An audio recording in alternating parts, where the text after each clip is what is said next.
L'humanisme est apparu en Europe au XVe siècle durant la Renaissance et s'est développé en Italie. C'est un mouvement de pensée qui remet en question la vision du monde, les connaissances, les modèles littéraires, les traditions, etc.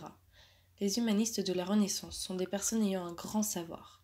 Erasme est l'un des plus connus des humanistes de la Renaissance. Il est né en Hollande, plus précisément à Rotterdam, en octobre 1467. Son père était prêtre et sa mère fille de médecin. En 1492, l'année où Christophe Colomb découvre l'Amérique, Erasme est ordonné prêtre. Très rapidement, après un séjour de 4 ans à Paris, en tant que secrétaire de l'évêque de Cambrai, il apprend le latin, la langue universelle de communication de l'époque. Elle lui servira beaucoup durant ses longs voyages à travers toute l'Europe, de l'Italie à l'Angleterre en passant par la France, ainsi que dans l'ouest de l'Allemagne, pour s'enrichir et développer sa conception humaniste du christianisme. C'est d'ailleurs au cours de ces nombreux périples qu'il a croisé des humanistes qui sont devenus par la suite des amis et qui, comme lui, réfléchissaient à la construction d'un monde nouveau et qui vont lui permettre de s'enrichir.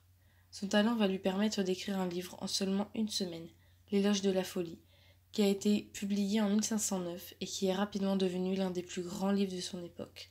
Erasme, en dehors des nombreux commentaires et livres, écrivait en moyenne 40 lettres par jour, soit environ 20 000 lettres. Il était donc admiré dans l'Europe entière. Erasme était humaniste chrétien, car il s'est engagé dans la contestation de la religion et de ses excès. Il critiquait certaines pratiques du clergé et des papes. Il s'est aussi intéressé à des questions religieuses comme le mariage, l'art de prêcher ou la paix entre les différentes religions. En 1516, il traduit le Nouveau Testament en latin pour que tout le monde puisse le lire, et en a profité pour modifier la Vulgate. Le voilà au maximum de son succès. Erasme est alors surnommé le prince des humanistes et entretient une correspondance avec toutes les personnalités de l'époque, des rois aux cardinaux, des humanistes aux politiques. Il fut même l'enseignant puis le conseiller de Charles Quint. Il décéda en 1536 à Bâle. Ainsi, nous pouvons conclure qu'Erasme était appelé prince des humanistes par son savoir, sa volonté de vouloir changer certaines valeurs de la religion et que les hommes adhèrent à un monde meilleur.